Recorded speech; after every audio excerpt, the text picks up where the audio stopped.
Chapter 2 of Mental Fascination. Mental Fascination by William Walker Atkinson. Chapter 2. Mental Fascination Among the Animals. Even before the human race was evolved, mental fascination was known instinctively to the lower forms of life. It is said that the cells in the blood of living things become aware of the presence of each other, at distances which must preclude any theory of ordinary sense awareness. Not only do they recognize or sense the presence of each other, but they seem to be attracted toward each other by some force, or fascination, which must operate along the lines of desire and will.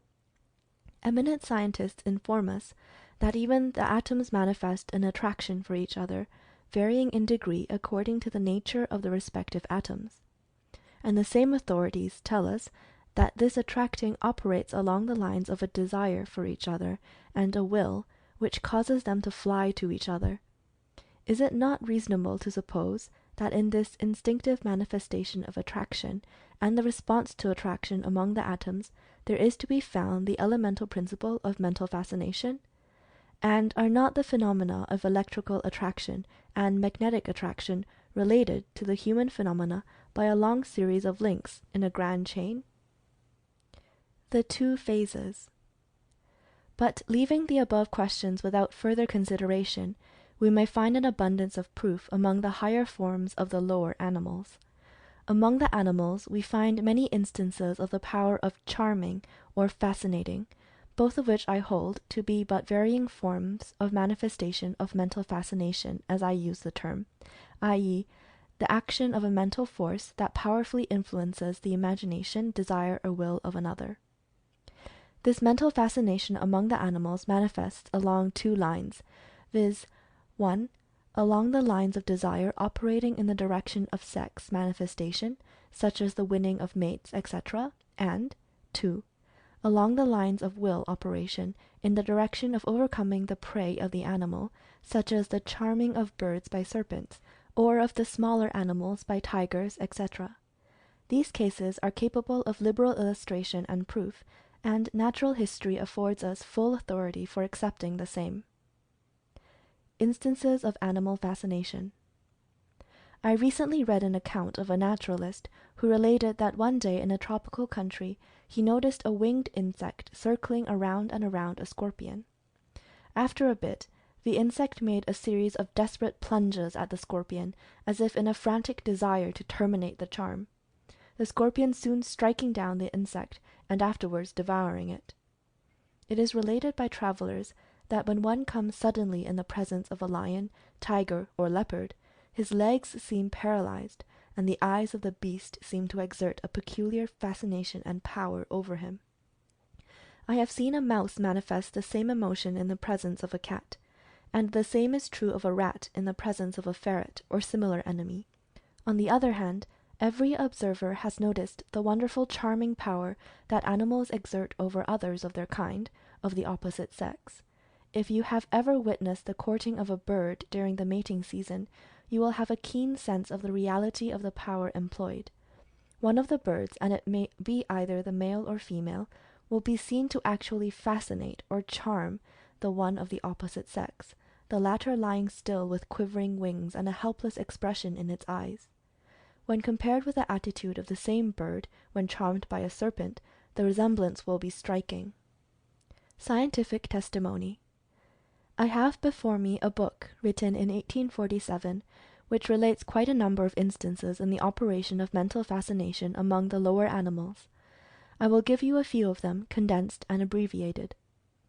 Professor Silliman is quoted as stating that one day, while crossing the Hudson River at Catskill, he passed along a narrow road with the river on one side and a steep bank covered by bushes on the other side.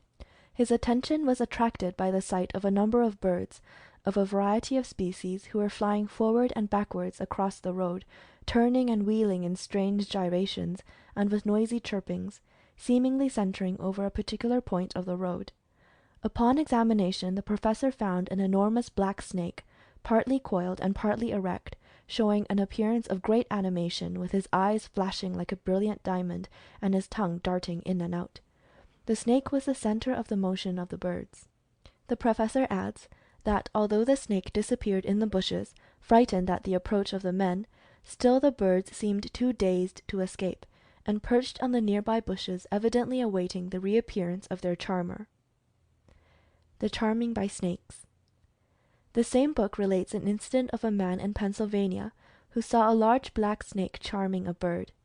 The bird described gradually decreasing circles around the snake, at the same time uttering piteous cries. It seemed almost ready to drop into the jaws of the snake, when the man drove off the latter, when the bird arose with a song of joy. Another case is related of a ground squirrel, which was observed running to and fro between a creek and a large tree a few yards distant. The squirrel's fur was badly ruffled, and he exhibited fright and distress. Investigation disclosed the head and neck of a rattlesnake protruding from the hole of the tree and pointing directly at the squirrel. The poor squirrel at last gave up the fight, and yielding to the fascination, laid himself down with his head very close to the snake's mouth. The snake then proceeded to swallow the squirrel, when his meal was interrupted with a cut of a carriage whip in the hands of the observer, and the squirrel, released from the spell, ran briskly away. Interesting instances. Dr. Good is quoted as having made quite a study of the curious fascinating power that rattlesnakes manifest over small animals, such as birds, squirrels, and young hares, etc. He relates that these animals seem incapable of drawing their eyes away from those of the snake, and, although seemingly struggling to get away, they still gradually approach the snake, as though urged toward him, or attracted by a power superior to their natural instincts. He goes on to state that the animals creep nearer and nearer, until at last it is drawn into the serpent's mouth, which has been open all the while to receive them.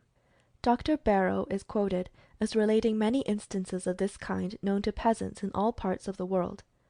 Valiant, the African traveller, tells of an instance in which he witnessed a shrike at the very act of being fascinated by a large snake at a distance, the fiery eyes and open mouth of which was gradually approaching the bird, the latter manifesting convulsive trembling and uttering piercing shrieks of distress. The traveller shot the snake, but upon picking up the bird he found it dead, killed either by fear, or the power of the serpent, or perhaps by the violent breaking of the spell. He measured the distance between the snake and the bird, and found it to be 3 1/2 feet. Strange stories. A case is related in one of the early reports of the Philosophical Society, in which a mouse was put in a cage with a viper by way of an experiment. The mouse at first seemed greatly agitated, which state was followed by a condition of fascination, the mouse drawing nearer and nearer to the viper, which remained motionless, with distended jaws and glistening eyes. The mouse finally actually entered the jaws of the viper, and was devoured. Bruce, the African traveller, relates that the natives of an interior tribe seem to be protected by nature against the bite of scorpions and vipers. They are said to handle these creatures fearlessly, the latter seeming to be robbed of their power of resistance.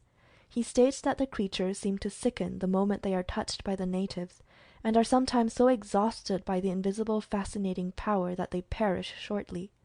He says, "I have constantly observed that however lively the viper was before, upon being seized by any of these barbarians, he seemed as if taken with sickness and feebleness, and frequently would shut his eyes, and would never turn his mouth toward the arm that held him."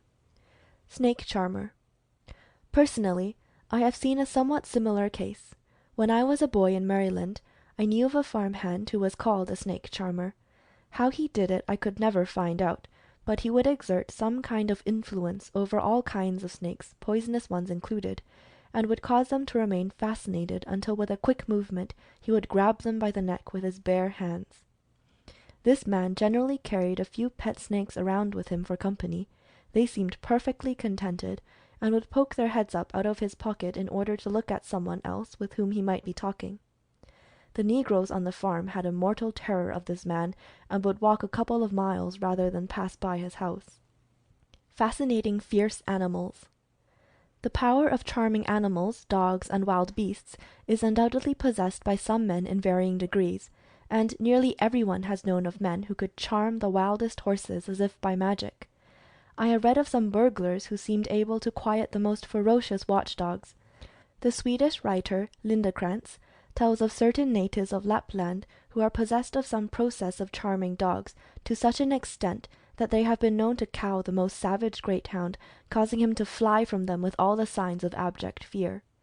Many of my readers have seen or heard of the horse whisperers, found in various parts of the country, who will shut themselves in a stable with a fierce horse, and by whispering to him will manage to tame him completely and make him passive to their will.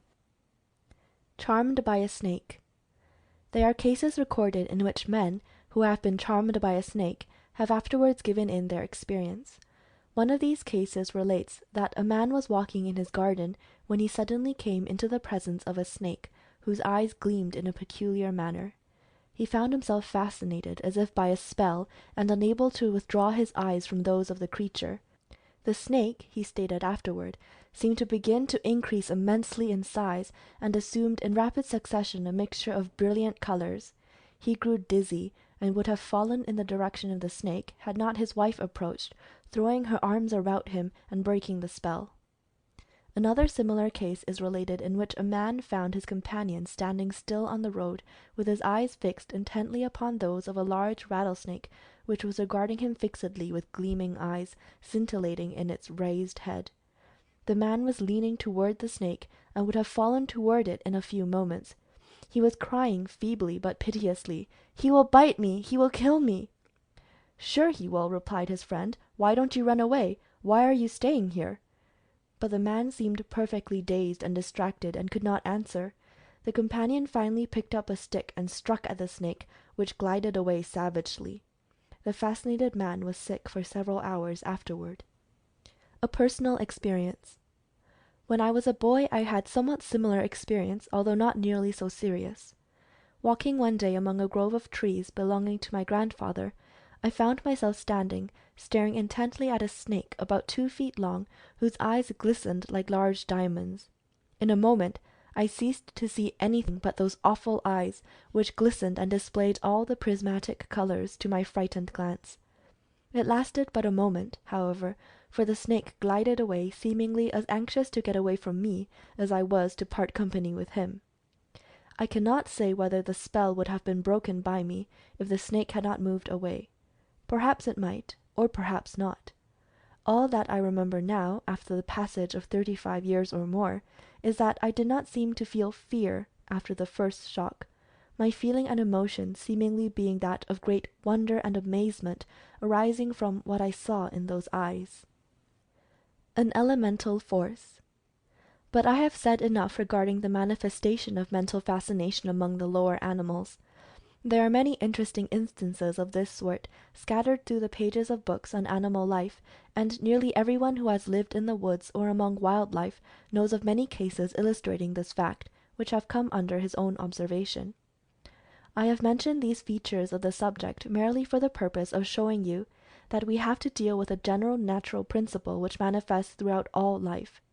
This book has to deal with the manifestation of this force among men, but in closing this chapter, I would ask you to notice the resemblance between the manifestation of the force among the animals on the one hand, and among mankind on the other. The animals employ the force for 2 purposes, i.e., the captivating of mates and the capture of prey. And how do men and women use it? Among similar lines. Yes, I mean this, as startling as it may appear. For is not the use of fascination in the direction of attracting the opposite sex akin to the sex charming noticed among the birds and animals? And is not the use of fascination in the direction of influencing men and women along the lines of business or personal interest akin to the charming of prey by wild animals, serpents, etc.? You may see that evolution simply changes the form of use in this and other natural qualities and power, the force or power remaining the same under all of the changes. And does it not become important for us to understand, study, and guard ourselves against the employment of such an elemental force as this, which manifests along all planes of life, from lowest to highest? I emphatically answer yes. End of chapter 2.